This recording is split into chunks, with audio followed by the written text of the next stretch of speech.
Welcome to episode 202 of the Mighty Whites podcast. 3 in a row would have been too good to be true, but it's still Jack and joined by Casey. Hello. We may as well get straight into it. We'll probably briefly talk about how shit the Everton game was in a bit. But, I mean, it's a shame because we've announced a new manager and straight away you see the negativity all over Twitter. And I've seen people really getting on at him saying he's not the Messiah. Well, I say he is the Messiah and I should know. I've followed a few.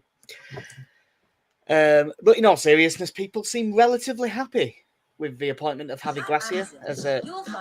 What the hell is KC doing? He's getting his copyright claimed, the useless bastard. So yeah. Amazon coming after us now, but not for using their football footage. Yeah.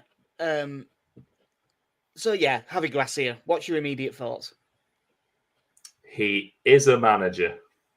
He is. He's got a history of managing football teams. Yeah, and I think, controversially, that is a good thing for us at this point. Yeah. Who should it be? Well, someone. Yeah. Now, don't get me wrong. I am glad to see that Scoobs is staying at the club. He seems nice. He seems relatively highly rated as a coach.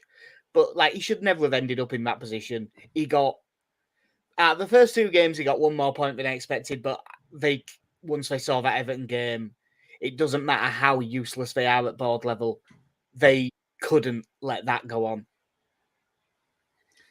No, we had to go out and get an actual football manager because the back-to-back games where I think we all said we need a minimum of 4 points, which is now mathematically impossible unless I believe we win by 8 or more clear goals, then we get the 1 point bonus. Yeah, it don't come up very often, that rule, but it is definitely a rule, I'm sure. Yeah, it's not looking great for us getting 4 points from Everton and Southampton right now. It's not looking great for 3. No, not at the minute. Or 1. Yeah, I suppose most relevant for... I mean, he's had a much longer managerial career than I really realised. But most relevant is Watford, just with it being in the Premier League. Took over from Marco Silva halfway through 2017-18. And that was after they had a really good start under Marco Silva and dropped off a cliff after he basically tried to walk out and get the Everton job, didn't he? And they all fell out and it all went to pot. But he took over in mid-table. He finished 14th, which is lower than the when we took over, but he's fine. And then 2018-19, 11th, 50 points, and got to an FA Cup final.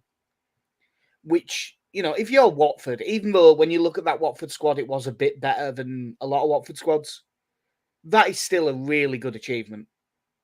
And when you listen to Watford fans talk about him, he's still incredibly popular there. I mean, the term best since Graham Taylor gets thrown about. And they've had lots of managers. At least 50 managers in that time. He got sacked after 4 games of 2019-20, which is the season they went down, and that's the season we had 4 managers. Or is it him, Kike Sanchez-Flores, Nigel Pearson, and someone else? Ranieri. Was that season? I think so. I don't know so. Ranieri was... No, that's the season. Oh, I've got it here. Ranieri's last season. Yeah. Gracia, Sanchez-Flores, Nigel Pearson, and Hayden Mullins.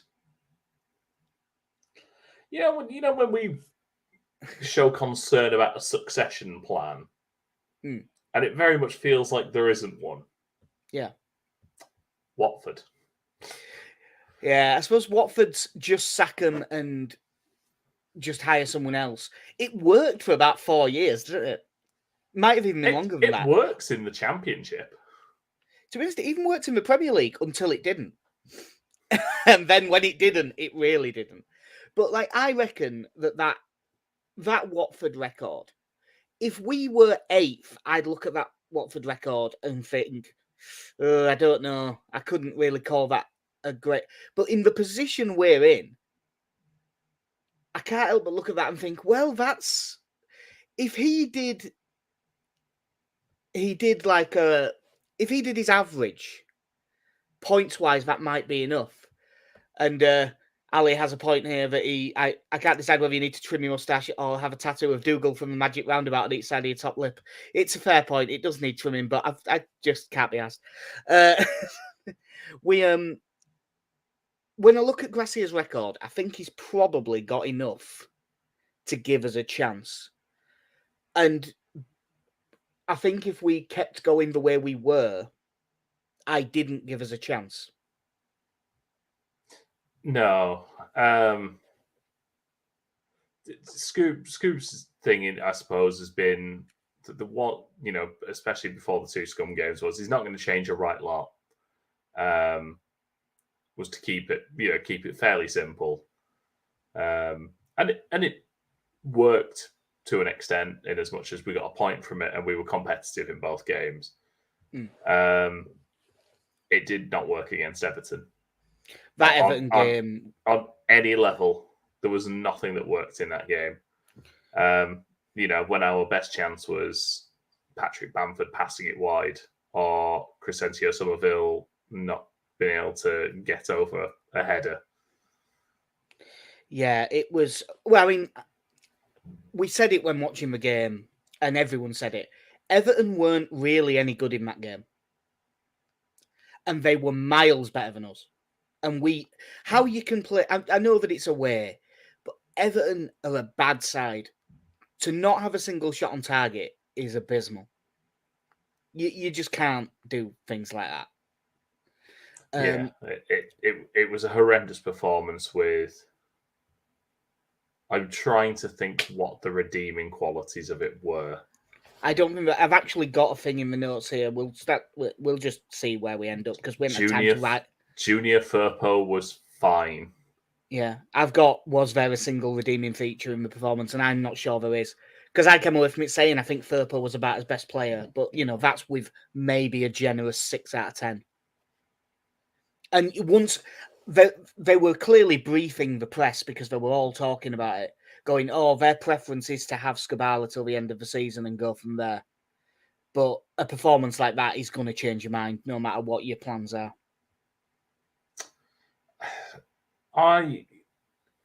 In thinking about it, because I'm listening to the Phil Hay show earlier today as well, I was thinking about what actually is left over in terms of the playing style from Bielsa.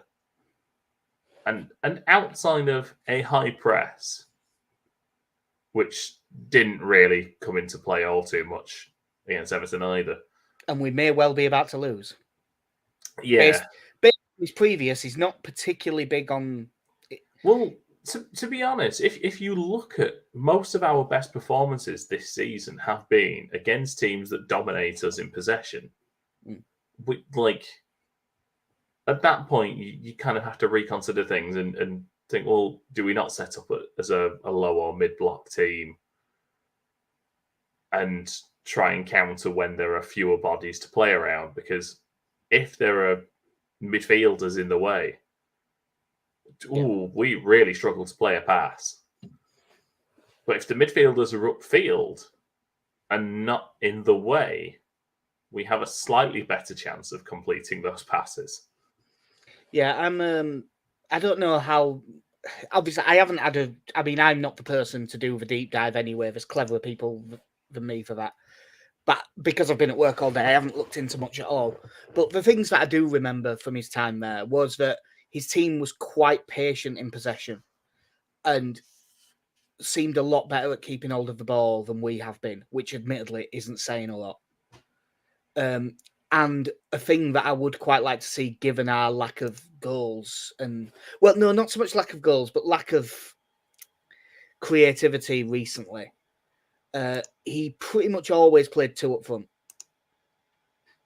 One of the forwards might be a bit more withdrawn, like playing off, as it was then, Troy Deeney, and for us, you would assume would be off Patrick Bamford. But I would quite like to see that. The wingers... So he did sometimes play without an out width. He sometimes played them with a bit had him come a bit more inside. Like you'd get players like Will Hughes playing there. I think he might have even used Abdoulaye Doucouré there as well at times. But it very much wouldn't be my number one pick. It wouldn't be my number one style of football. But the more I've thought about this appointment, the happier I've got with it.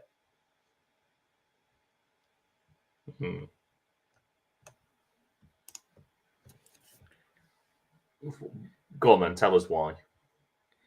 Just because when I first heard of it, it was a little bit uninspiring. But the longer that I've thought about it, the more, I'll tell you what a lot of it was. A lot of it was seeing Watford fans talk about it. Watford fans have just sort of talked him up to me enough that I thought pretty much everyone that gets sacked, like it's not all, but nearly all, you come away with some form of negative opinion about him, at least to an extent. And Watford fans just do not seem to have that. They seem really, but it's about the happiest they've been in 25 years. The Al Sadd stuff I'm not going to worry about because he's got, they battered everyone, but he took over from Javi and they've got the most money in the league. Valencia went badly. Don't take that 72% win percentage away from him. That's what I'm hanging on to. Yeah. Valencia went really badly, but they're a fucking basket case of a club at the minute and have been for years. His Watford record's okay. Ruben Kazan wasn't great. By all accounts, that Malaga record, he took them over like bottom at league after all their massive financial trouble and did pretty well. So his record seems like he's solid, and we kind of need some solid. I mean, I look back to his time at Olympiacos. Brilliant. 75% win rate. 3 wins and a draw. I am inspired. Is that even Olympiacos? It is. Oh, like, because it said Olympiacos Volos, and I didn't know if that's the actual one or not. Yeah. They've got a 2,500 capacity stadium, so I don't think that's them, mate. Oh, is it like the B team or something? Yeah, I think it might be the B team. Oh, brilliant. Still. Yeah. But yeah, so obviously I am not delighted, but I am, at the very least, I'm content. I'm content to hopeful, I think. When will that change on Saturday? 3:14 p.m. when James Ward-Prowse smashes in a free kick. I know we say this a lot, but I watched the highlights of them against Chelsea. And all I could think is, from there, at that side of the box, would you not put a man on the post? Because it went inside that post. And from that distance, you're not chipping a ball in. There is not the time to get it up and down quick enough that a defence couldn't react to it. Yeah. And I'm sure any professional football coach who is willing to come on here to tell me will tell me why you shouldn't do this. Nearly always the argument about men on the post is you play everyone on side. But it's James Ward-Prowse. He is absolutely shooting. He is absolutely shooting. Yeah. And it went mid-height inside the post. Like, it's a good free kick when there's not a man there. That it's not to take away from James Ward-Prowse. But if, if Jamie Shackleton stood on the post, it would have hit him in the chest. Yeah. Well, maybe we'll learn from it. More likely, we won't. So, sort of how before the Everton game, I had as 18th. After the Everton game, I was miserable and I had as 20th. I am now back to 18th, but with a bit more hope than I had before the Everton game. This appointment, so what does it do for you? And as it goes, just a bit of timing. Connie sends his apologies that he couldn't make it, and he says that he's got a 16th now. Now, Connie is admittedly always a bit more optimistic than me. I still think we'll go down. I look at the fixtures and It's also probably to do with who we still have left to play. We've still got a lot of the big teams. I mean, admittedly, with there's 15 games left, we've basically got half the league left to play. But it really doesn't help when we've had a couple of weekends now where all the results around us have gone the wrong way. And you know how there were some fans that were paranoid about like Fulham catching us that first year back in the Premier League and that we were going to get sucked into a relegation battle despite the solid cushion that we had in there. Wolves and Bournemouth and Everton and they're just going to win every game between now and the end of the season, and we will be cast adrift. I mean, that's one of the main hopes in it. You just have to hope everyone else is shit too. I was just having a look at their squad for season that they did well, and I'm looking at it and thinking, no, it's a real achievement. Like their centre back pairing for most of that season, in fact, nearly all, is Craig Cathcart and Adrian Mariappa. Like I know our defence has not been any good either, but like that isn't great. Right back Janmat or that Adam Messina, both okay, but no. Kiko Femenia. Messina was a left back, wasn't he? Femenia right back, and that Jose Holebas, Christian Cabasele played a bit. They had Abdoulaye Doucouré and Etienne Capoue in middle of midfield. That's pretty good. But not like amazing. And then up top, Troy Deeney, Isaac Success, Andre Gray, Gerard Deulofeu. They're like your four. I would argue that our forward options are probably as good as that. At least. If they stay fit.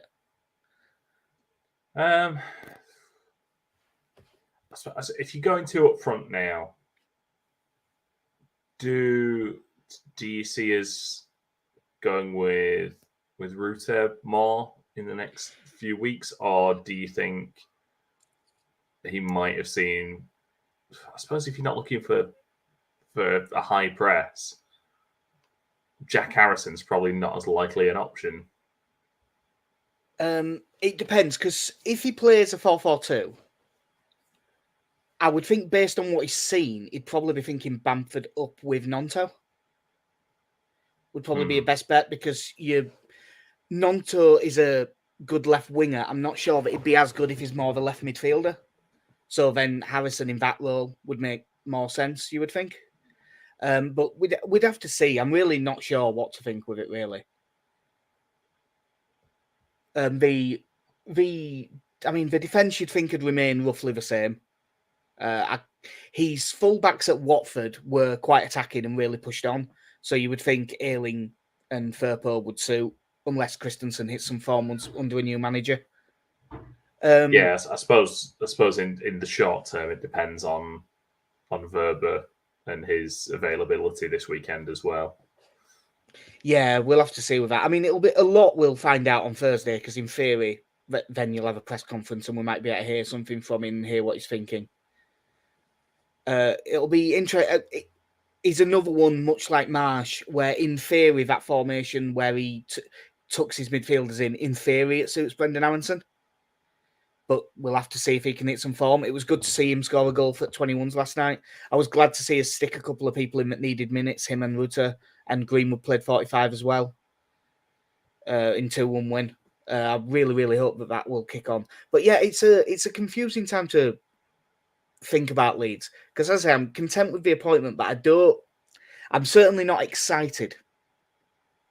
No, I think the issue was as well when we were chasing people like Iraola, where you were like, no, that makes sense as a follow-on from certainly the Bielsa stylings, at least. You were like, oh, that's quite exciting that we might be taking a step back more towards what it was.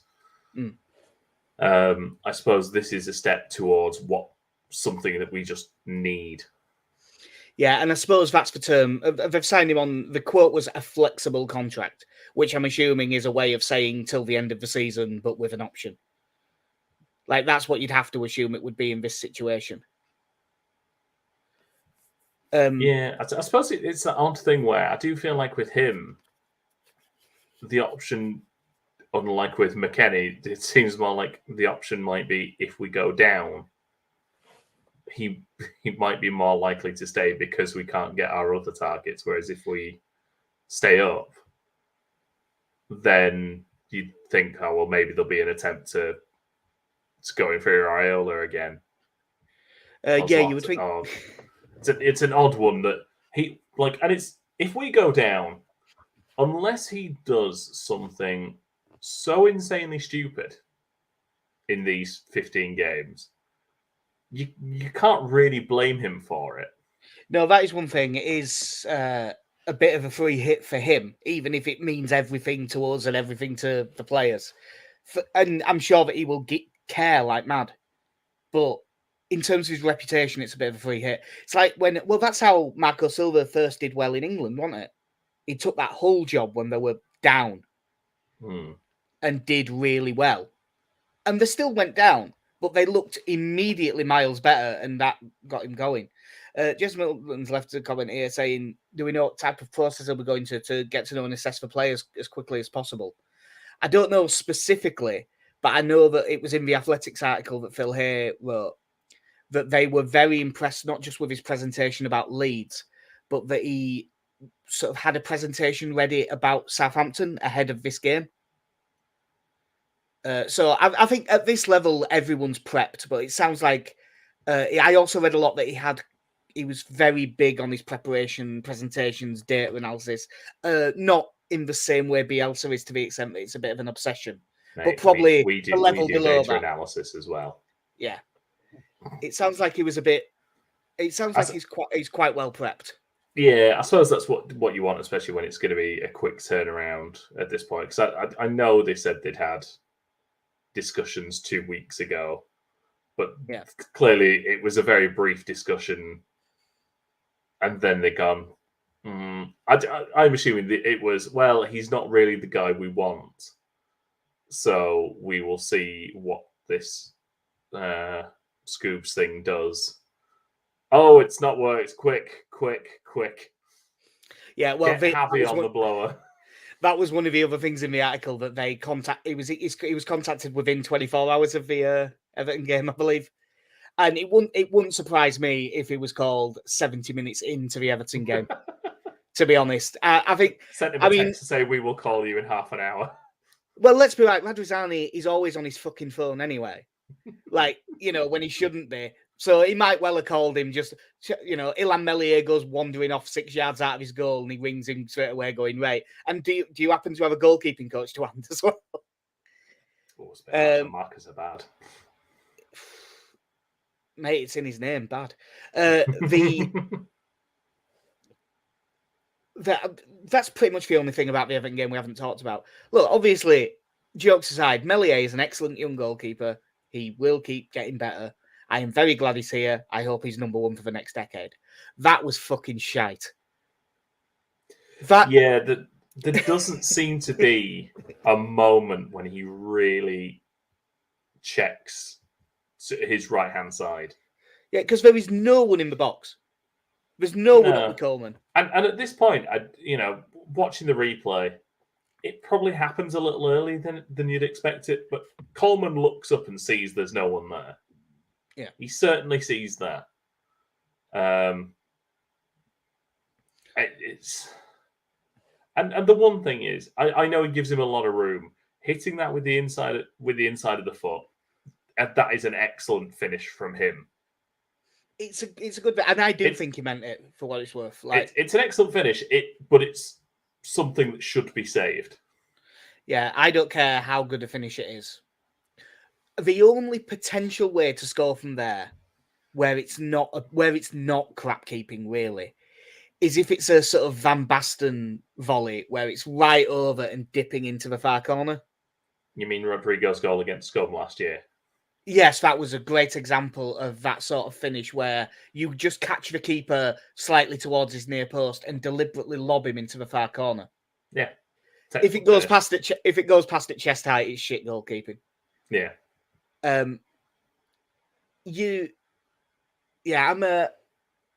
I think that it's calmed down a little bit. I did put out a poll on our Twitter just because they said that there was 2 names on the shortlist, and TalkSport, admittedly, this isn't saying much. Their sources were saying that Benitez was interested in the job, and it did appear that a lot more people wanted Benitez than Gracia, which does make me. If it was true that Benitez was in, why do you think the club's still gone Gracia? Do you think it's just because Benitez would cost a lot more? Yeah, I assume to get someone like Benitez in on a short-term deal, it would be a very expensive outlay. Now, for what it's worth, and it's very easy to say because, well, it's not my money. Bollocks, whatever it costs to keep us in the Premier League at this point is probably just about worth it. But, yeah. And again, what you're getting in Benitez is a man who has spent a lot of time in the Premier League, has spent time not just doing well with Liverpool and winning the Champions League, but also kept Newcastle in the Premier League and carried them. Yeah, I'm going to say technically he did take them down the first time, but he was on a hiding to nothing, I believe, at that point. So I suppose when you compare that to Gracia's experience in management, that there's a reason why you could see why he would charge a lot more. But like now, if you ask me which I prefer, it's probably as good as it gets. Like yeah, I know I joked about it at the beginning, but it just had to be someone. Yeah, there is a lot of that. Not Harry Redknapp. I do want to clarify that. Yeah, I've said I would never have wanted Redknapp in a million years, but I would have quite liked there to be a day where it sort of actually looked like happening just to watch your head explode. Oh God! I did make the joke to someone today of because he said he'd offered to do it for free, and I did ask the question: is that for tax purposes? Yeah, because he's just quite sensible with his accounting. Yeah, him and his dog. Yeah. If I thought I was thinking of a joke then, but that was not his wife. That was Jamie's. Poor Louise. Yeah. No, actually, she'll be very rich. So on to this weekend, I suppose. It is really hard to know what we're going to do. And it's sort of hard to know what Southampton are going to do. Because obviously they've come in, they've got their... I can't remember what the name of the assistant is that did it, that's taken over. But they've won that game. Very much, backs to wall, 30% at ball, that sort of thing. Even if they were able to create stuff on the break, you would think that it's a completely different situation against us. So I'm not really sure what they're going to play either.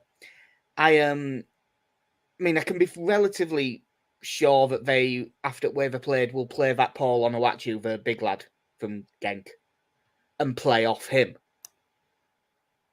But whether that'll be with a 3 in midfield or a 2, I have no idea. Ruben Sellers, that's his name, isn't it? But yeah, I really just don't know what to think in this. What is the main thing that you want to see from us in this game? Well, a win, obviously, but sort of. After the Everton game, we have to have some sort of constant attacking threat for a period of time. I think at home against bottom of the league, you've got to take the game to them. And I know we've had, the Forest game where Sinistera had some good chances in that game. And Leeds probably should have scored, but I still wouldn't go as far as to say too many clear-cut chances, and especially when you take the second half into consideration when that just disappeared.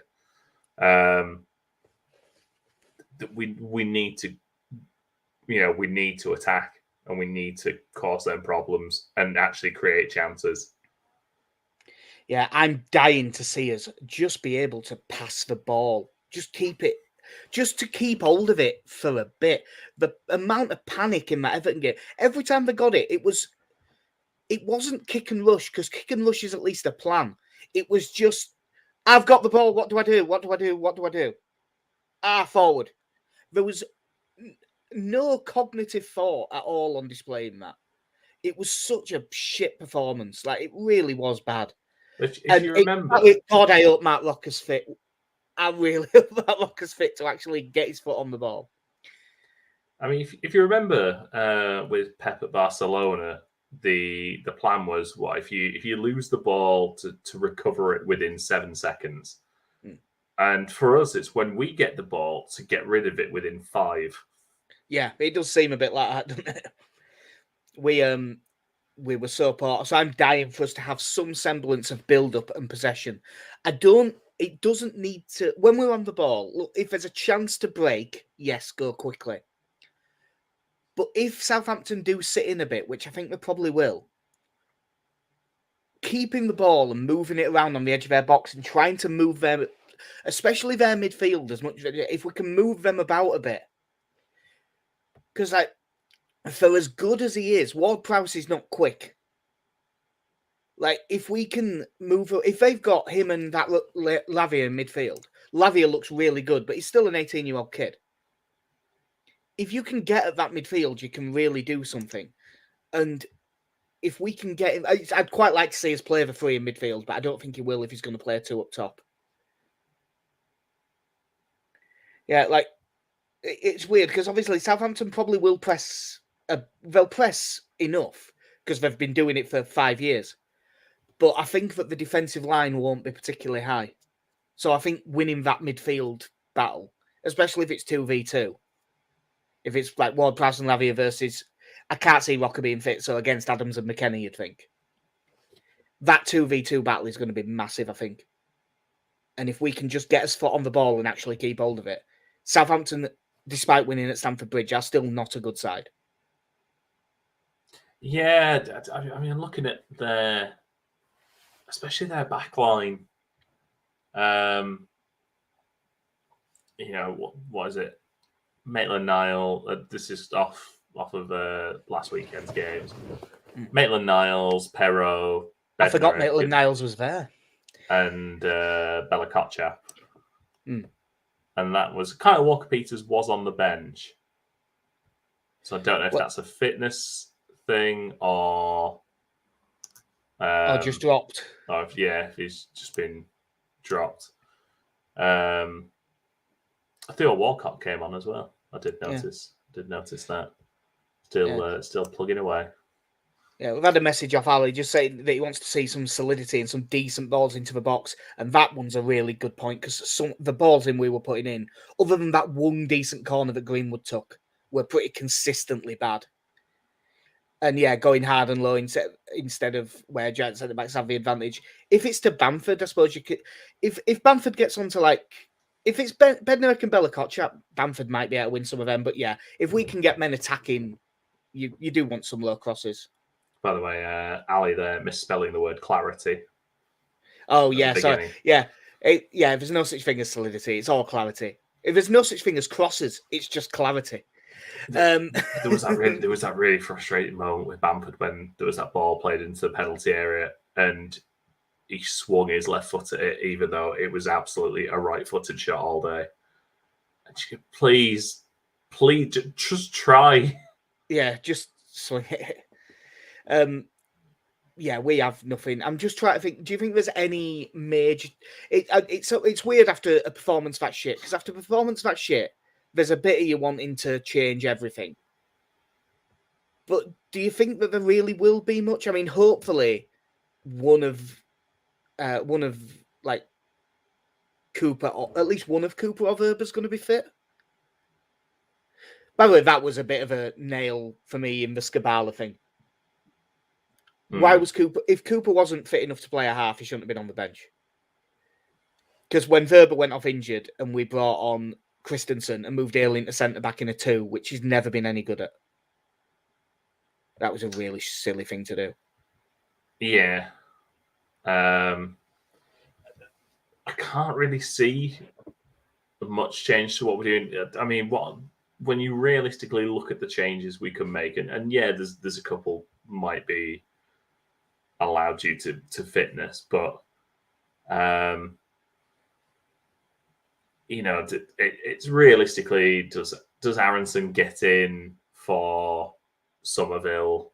That's the one I was thinking based on what I've read, the bit, and admittedly I know it isn't much, but based on the bits I've read about him tactically, because I think we'll go to a 2 and we might end up with a little bit of a boxy midfield, I think that he might bring in Aronson. And then there's do you bring Ruter in and you have probably more physical presence up front than you would do if you had Bamford and Gnonto. And I'm not to say that Ruter is a particularly physical presence, but he is bigger than Gnonto. Yeah, I would. There's a little bit of that. Not sturdy as Gnonto, though, I don't think. Yeah, there's a bit of that where my decision might have been swayed if I'd have actually had a chance to watch the 21's game. If that 45 minutes Ruter was really good. But I think that someone would have mentioned it on Twitter if it had been really good. The standout names that everyone talked about, even though Aronson scored, were Sam Greenwood when he came on and JB again. So I think it will be Gnonto up top with Bamford if he plays that. If he does stick with a 1, I mean, he has done it before, but not particularly recently. Then I still think he'll end up Harrison on the left because he's a bit more traditional. I don't think he'll want him in the middle in the way that we have been doing. Before we hired Gracia, how was your confidence level for Southampton and how is it now? It is slightly higher. And I'm hoping that the players do get a genuine lift from kind of seeing a solution to what has happened in the last few weeks now, because I think it must be hard for them when the plan is clearly Scubala's going to take charge for a couple of games while we find someone to, well, we're going to see if this will work because the lads like him and we've put in a couple of decent performances, so we'll give it a bit of a go to, we've just lost against one of our main relegation rivals. We absolutely need someone in. Yeah. So as much as I hate to say this word in this context, I think the players do need a bit of clarity on that front. It's all about clarity in moments, and that moment being when he turned up at Thorpe Arch. Yeah, my other worry about the game is we have to start this well. I think the problem is when we start games well, we typically concede shortly after. Yeah, true. So with just hiring a manager, it's not specifically hiring Gracia. Hiring a manager has bought the board 45 minutes of actual football. Because I think if we'd have been shit for 15 minutes against Southampton and 0-0, I think the crowd would have been turning. If Skabala's in the dugout. And it wouldn't have turned on Skabala. It's not his fault. With this, if we're 2-0 down, then yeah, it'll turn anyway. But if we're 0-0 and it's an hour, the fans with a new manager in the dugout will probably stick with them. And they're going to need that. Ali, we know you meant still to see he was taking the piss out of Jesse Marsh. That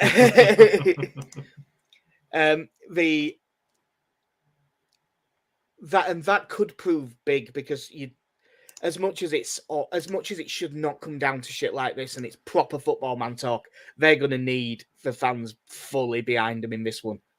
Because I am terrified of what that crowd could turn into if we lose this game. It might turn in a way. It might turn in a way that you can't come back from in a season. Yeah. I do wonder with stuff like this whether, like, I think do you think Alter will be there? Oh, he'll be there. He's got way too much ego to slip away. He's not just going to be there. If we win, he'll jump up and like say, "Fuck you all! I told you I'm brilliant."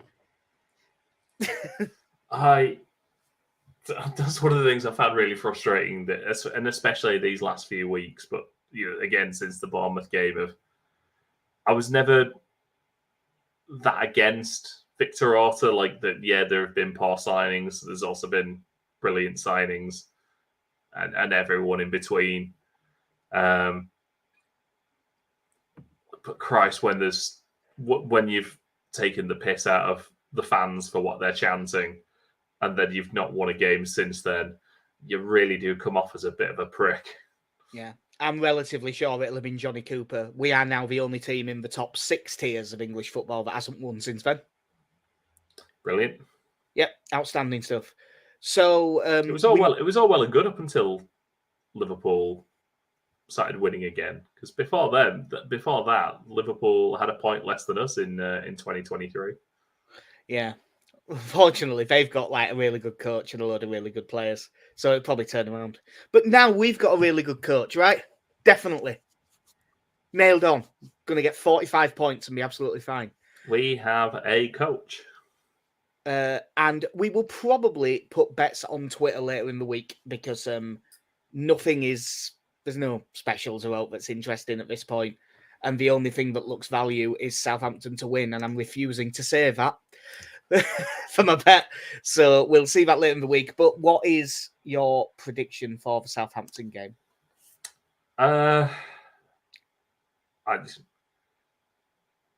Apropos of completely nothing, storming 3-0 win. Yeah, I'm going 2-1 win. I would never, if I take out that it's Leeds, I always assume new manager bounce is an actual thing. I always would go for it. And I just can't countenance the possibility that we don't win this. Because if we don't win this, make no mistakes about it, if we don't win this, we're down as far as I'm concerned. Yeah. I just don't see how we get out of it without winning this game. We might not get out of it if we do win this game, but if we don't win this game, I don't see how we can possibly get out of it. This that Ali said here, I think 18 more points is a possibility if Gracia can sort the defence. That only puts us on 37. For what it's worth, looking at the teams at the bottom, I think 37 would be enough. But I can't see a world we get like 18 points if 3 of them aren't on Saturday. Yeah, like you literally playing the worst team in the division. Yeah, you have to win this. And if we can't stay up and only pick up 1 or 2 points against the worst team in the division, it's shit like that makes you potentially become the worst team in the division. Yeah, and there is a real chance that we might be. I mean, we have won 4 games this season. I suppose you might be able to get away with winning 4 more, provided you draw a lot. And admittedly, looking at Gracia's record, he does draw a lot. Realistically, we've got to win our home games against the teams in the bottom half and draw against them away from home. And I don't think you're massively far off at that point. But I mean, that's the thing. If we win 4 more, that's only 31 points. So you would need to draw a further 6 or 7. So you probably need minimum 5 wins, and you might need 6. Yeah, don't. Like I said, there's 15 games to go. There are absolutely, you can't account for certain results. Obviously, like the point against Newcastle and stuff like that. But there are definitely games you look through in the future and just think, we need to be winning those. At home we've still got to play Southampton, Palace, Leicester are probably 3 teams we need to beat at home. Yeah. On top of that, there'll be and the league table will move around a bit. We've still got to play Bournemouth. We've still got to, we'll play West Ham again. We'll play Wolves again. So, those are games that you absolutely have to pick up points in, and then hope for. Hopefully we play Arsenal and they've started shitting themselves. Yeah, but the thing is that even if we won all of the games that you just talked about, that'd only get us to 37. Yeah, we're fine. Yeah, that's if we win all of them, and we probably won't win all of them. No, but the daft thing is, you look through and go, well, we've beaten Chelsea, we've beaten Wolves, beaten Liverpool, and we've beaten Bournemouth. Two of those teams. Well, sorry, only one of those teams we've got to play at home, but hopefully Liverpool go shit again. Hopefully, and hopefully we don't. I say again, it's been a constant for a year and a half at this point. So yeah, that will do us. I am. Jack. I'm certainly not confident, but I'm feeling slightly better. I am. A part of this might be me just talking myself into Gracia as an appointment because I need it to work. But I needed Marsh to work, and I never was able to talk myself into that being a good idea. So I'd like to think it's more than that. But yeah, that will do us. We will be back probably after the Southampton game, and that could well turn into just us talking about, well, you can get tickets for away games and stuff like that in the Championship. It'll be easy enough. A podcast filled with despair. As opposed to this, which has been, we can tell that we're both knackered. You can tell we're both absolutely exhausted. It's been a podcast filled with slightly less despair. Yeah. But yeah, that'll do us. So, fear? No. Less fear? Yeah. Yes. So that'll do us. I've been Jack. See ya. I've been Casey. Have a good one.